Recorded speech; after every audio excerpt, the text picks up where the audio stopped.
Vamos seguir com essa apresentação, carros e nanotecnologia. Sabe naqueles momentos em que você leva o carro para a revisão, para o mecânico ou para fazer uma troca de peças e o carro fica lá nas mãos de pessoas que você não conhece? Não generalizando, tem muita gente honesta, mas a gente sabe que também tem um pessoal meio difícil de entender. Sempre vem à mente que os prestadores de serviço, de uma forma ou de outra, podem ter dado uma de espertos e trocado uma peça desgastada e colocado outra no seu carro. Colocar um óleo mais barato para economizar ou coisas desse tipo que ocorrem em postos e oficinas em geral. E para quem não é tão inocente, sabe que isso de fato acontece. E o dono do carro, mesmo quem entende de mecânica, sabe que isso, infelizmente, uma constante por aí. Agora imagine se fosse possível e já é praticamente viável anexar em cada peça um microchip minúsculo nas aproximadamente 15 mil peças do seu carro. O microchip se comunicando via rádio com um sistema RFD. Assim basta passar um celular perto do carro e o aplicativo software com seu algoritmo próprio realiza um inventário imediato nos componentes. Ou seja, conta as peças e se alguma foi substituída, que não seja original, o usuário é imediatamente avisado pelo relatório. E onde a nanotecnologia entra nesta inovação? A nanotecnologia, com seus processos e ferramentas para a inovadora produção de chips moleculares, levará o sistema RFD para um novo nível. Não bastando o sistema RFD, que já é tão eficiente, estão surgindo várias outras tecnologias para a comunicação, que pode ser trabalhar junto com o RFD. Compreenda para simplificar o carro pelo ponto de vista mecânico em 4 divisões principais e 2 secundárias, ou seja, sistema de suspensão, o sistema de direção, o sistema de transmissão, o motor, além dos sistemas elétrico e o freio. Vamos a eles agora. A suspensão, direção, transmissão, o motor e o sistema elétrico e o freio. Primeiramente, vamos falar do sistema de suspensão. São, eles absorvem por meio dos seus componentes todas as irregularidades do solo e não permite que trancos e solavancos cheguem até os usuários. É responsável também pela estabilidade do veículo. O sistema de suspensão é composto por molas, amortecedores, barras estabilizadoras, né? Pinos esféricos, pivôs, bandejas de suspensão, molas e amortecedores trabalham em conjunto. A mola absorve os impactos sofridos pelas rodas e os amortecedores seguram a sua distensão brusca, evitando oscilações no veículo. Em veículos leves, usa-se a mola helicoidal, formada por uma barra de aço, enrolado em espiral. Há também molas como as barras de torção, VW Fusca, Brasília, e as semi-elípticas, utilizadas em veículos de carga. A suspensão independente ou rígida. A rígida é conhecida como ponte ou eixo rígido.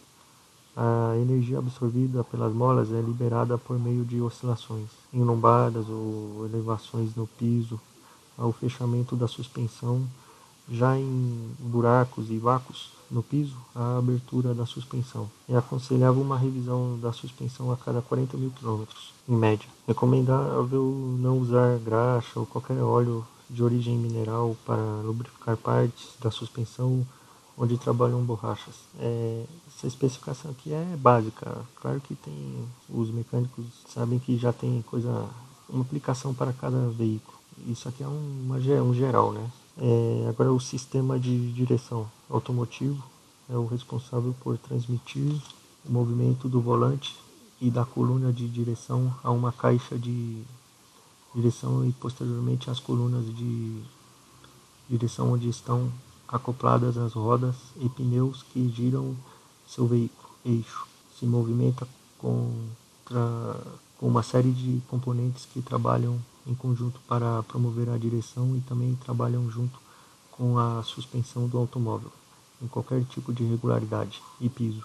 O sistema de direção precisa estar alinhado com o automóvel, para que o desempenho do mesmo em relação à estabilidade seja o mais eficiente possível. Outro fator é que a direção precisa estar em perfeito alinhamento com o veículo para evitar o desgaste irregular dos pneus, rolamentos e componentes da suspensão, como batentes e pivôs, entre outros. O sistema de transmissão é um conjunto de dispositivos utilizados para transmitir a força produzida no motor, as rodas motrizes para que o veículo entre em movimento. Sistema composto pela embreagem, caixa de marchas, diferencial, semi-árvores, homocinéticas e rodas. Esses componentes estão ligados e possuem interdependência de funcionamento. Num automóvel com motor dianteiro, a transmissão passa por todos estes componentes. Impõe às rodas a potência do motor transformada em energia mecânica.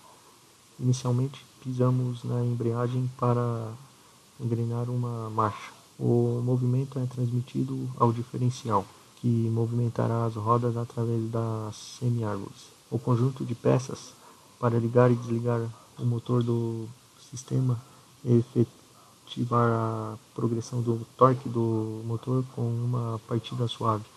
E a embreagem localizada entre a caixa de mudanças e o volante do motor. O câmbio permite as mudanças de marcha de forma suave e segura. O motor é o... Agora é o motor, né? O motor é o dispositivo que converte outras formas de energia em energia mecânica, de forma a impelir movimento a uma máquina ou veículo. O processo de conversão se dá através de ciclos termosexânicos que envolvem expansão, compressão e mudança de temperatura de gases. Motores de combustão interna utilizam os próprios gases de combustão como fluido de trabalho. São estes gases que realizam os processos de compressão, aumento de temperatura, queima, expansão e exaustão. Enquanto os motores de combustão externa são melhor estudados pelo ciclo Rankine, o ciclo Otto é o ciclo ideal, que se caracteriza por ignição, por faísca com gasolina e álcool. O motor diesel caracteriza-se pela ignição por compressão. O fluido de trabalho é o ar comprimido. O combustível é injetado nesse ar e se inflama. O ciclo diesel é ideal para veículos pesados. O estudo do motor deve ser encarado pelo tipo de processo e pelo mecanismo dimensional construtivo, além do veículo ao qual será usado. Há motores antigos, dois tempos, comum em motor DT, etc. E os modernos, quatro tempos, admissão, compressão, explosão e exaustão. O motor entendido em quatro tempos, admissão, compressão, explosão e exaustão é um bom resumo. Em elementos, os motores podem ser divididos em partes fixas e móveis. As partes fixas não entram em movimento em relação ao bloco, cárter e cabeçote. É necessário estudo em relação à emissão de gases pelo motor. Como se vê, o carro é uma máquina complexa, quase orgânica, comparada aos seres vivos, porque é cheio de componentes, peças, engrenagens, fluidos, elétrica. E a nanotecnologia tem muito trabalho aí para ser feito, como neste exemplo que foi citado, usando o RFD para controlar os componentes e até sensores nos fluidos. Como podemos notar, a nanotecnologia está ao alcance do que se imagina. As aplicações em carros e seus componentes, assim como em toda a carcaça, está apenas nos primórdios.